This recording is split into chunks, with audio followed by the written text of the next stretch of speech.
In this next series of videos, I'm going to take you along step by step to try and show you in detail how I'm going to pull the cylinder out of this bike, hone the cylinder, replace the rings.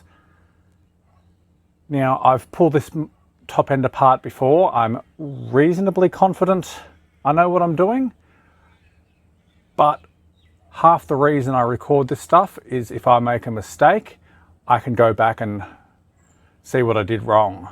So I hope this information helps, but as always, I'm not a qualified mechanic.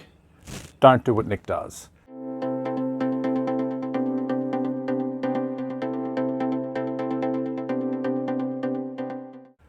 So the first step is removing this tank.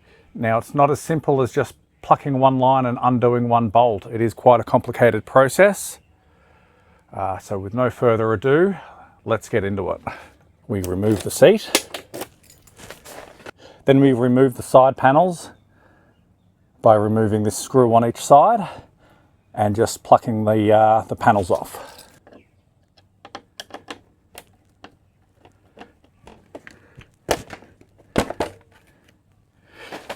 Keep an eye on these rubber bungs because they do tend to pop out a little bit.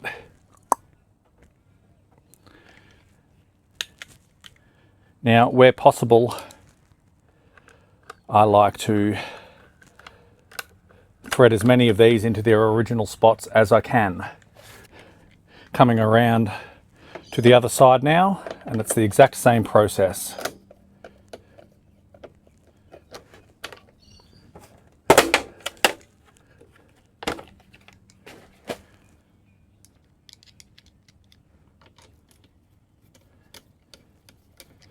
Now, we will be doing most of our work on the other side of the bike, as this side is filled with air box and battery box, and there's not a lot of access from this side.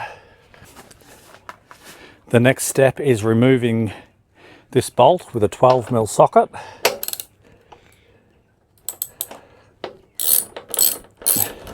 At this point, we're just going to raise the fuel tank up, and to do that, I like to thread that bolt in 2 or 3 turns and just rest the tank up there. And that gives us a bit better access to our fuel lines. Now, this is normally where I run into swearing and carrying on, because this is a gravity fed tank, so these lines are constantly full of fuel. And here's the fuel pump down here. So for the first time ever, I'm trying to use these hose clamps, which is what you're supposed to do before removing these lines, because, well, they are full of fuel. So hopefully that doesn't leak at all. In preparation for these lines leaking, I've got a jerry can ready to go down here, which is exactly how I've done it in the past. Spray myself with fuel while I get the hose into the can. Now, these work really simply. They've just got a wing nut that draws this L-shaped bar down across the fuel line. Let's just see. Obviously, the lower down we can go, the better.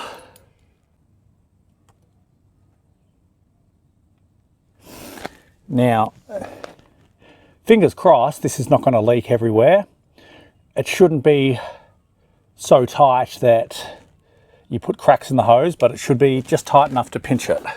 This is normally where I end up swearing at it, because it's where I get fuel absolutely everywhere.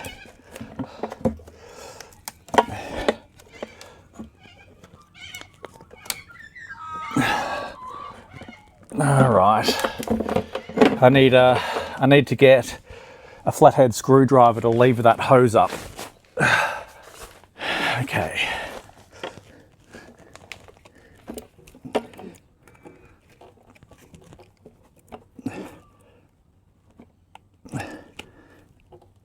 Okay. We're putting a great amount of trust into the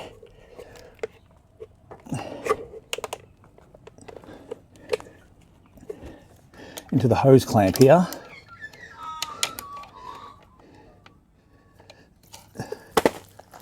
Okay, well, this hose clamp failed. So let's try pinching it a little bit more. Okay, hose clamp failed, which is why I always end up cracking the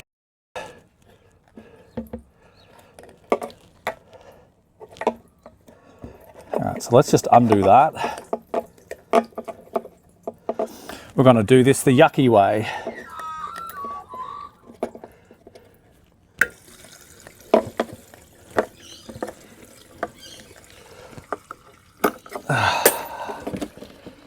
Right, fuel everywhere, which is what I wanted to avoid. This is also why I try and ride the bike as low on fuel as I can. So this is the main feed, and this one, smaller one, is the return. And I just wonder if this little clamp was not big enough for a hose this size. So as we can see, as it tightens down, it's not pinching the entire hose, which is why that one failed. So there's a lesson here. Use bigger clamps.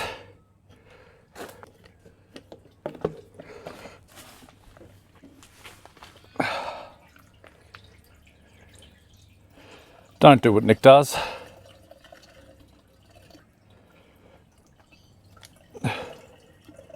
I'm really annoyed. I didn't want to get covered in fuel today, but it is what it is. Da, da, da, da, da, da, da.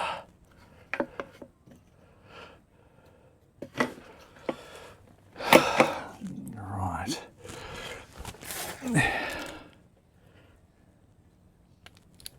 Again, this is probably a don't do what Nick does, but I don't want this pissing fuel everywhere while I get this last hose off.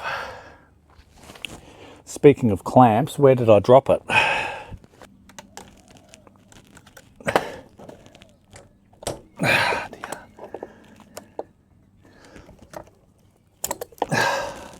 So the hose clamp worked a little bit better on this side, but also there's not a lot left in the tank. So there's a lesson. You need bigger fuel clamps than that. Here's where it gets a bit tricky. You've got to unplug this wire. Now normally this is tucked right up underneath here, but I've pulled it down to make it easier to get to. But you may have to go fishing for this wire. This is the fuel sender wire. All right. So just push that little tab in and yank, and that's how you remove them. There are 3 hoses you need to disconnect, which I'm just going to show you after the tank is removed, because at the moment I can't get enough light in there to show you. Now,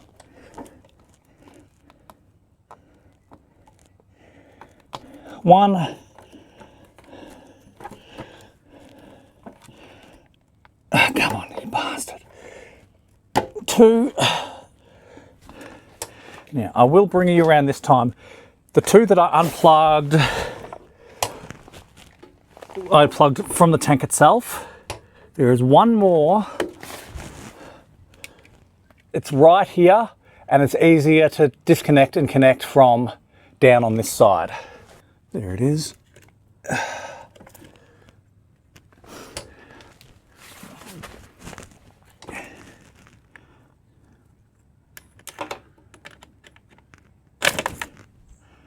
Now, obviously, I just pushed that up with the... Right. Now, you will notice on the fairings of the tank, you got screws here on either side. You do not need to remove these fairings to remove the tank, because it can all come back in one unit. What's going to stop the tank from coming out, because we're not removing these side frames, is this support bar along here. Now we just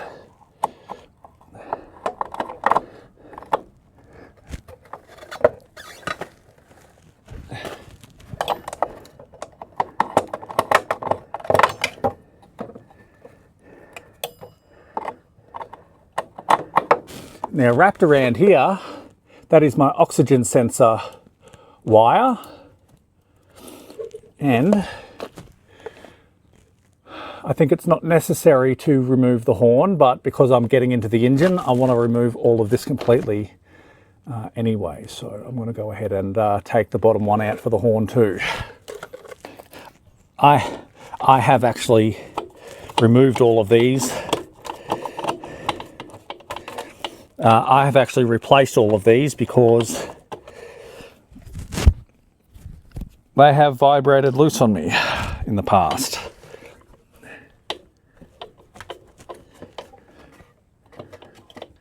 So let's just take that bolt out. Now with the horn free, you should just be able to pluck this wire out. It's not a wire, this bar. Now it should be fairly firm because there should be rubber grommets on the ends of these. But I lost mine a long time ago. As with everything else, I want to put these bolts back where they came from. It's the easiest way I know not to lose things. With that front bar removed from the fairings, this tank should just come away freely.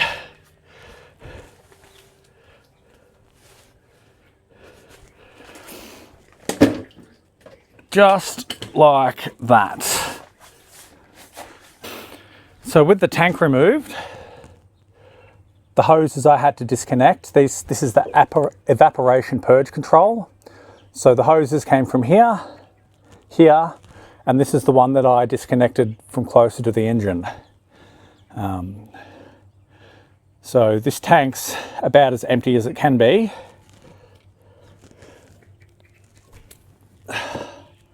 So I'm going to get away with removing that. So it might go without saying, but keep your tank away from sources of ignition and flame. I'm in fact going to move this under the house where it's away from direct sunlight. Now that our tank is off, we get a pretty good look at the rest of the bike. These are the vacuum hoses. Leave them in place. They're all different diameters, so they will only fit on one way. Keep an eye on these.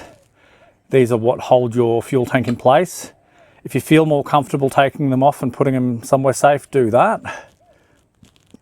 Otherwise, just make sure that they're pressed in place. Now, because we're going to be getting into the head here, we need to tuck these wires away as best as we can. And with the horn, now, normally this wouldn't be tucked down here.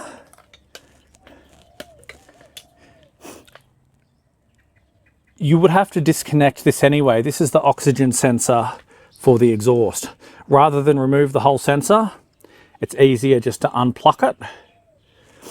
And it goes right up here.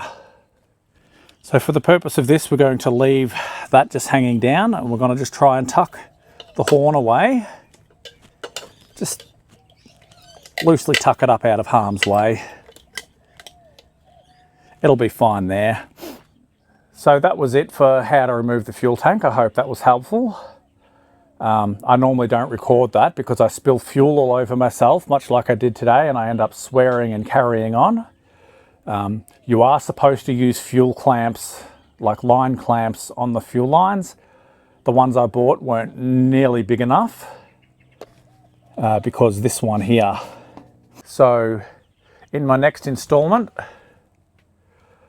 I'll be preparing this area to remove the airbox and the throttle body in preparation for getting into this cylinder.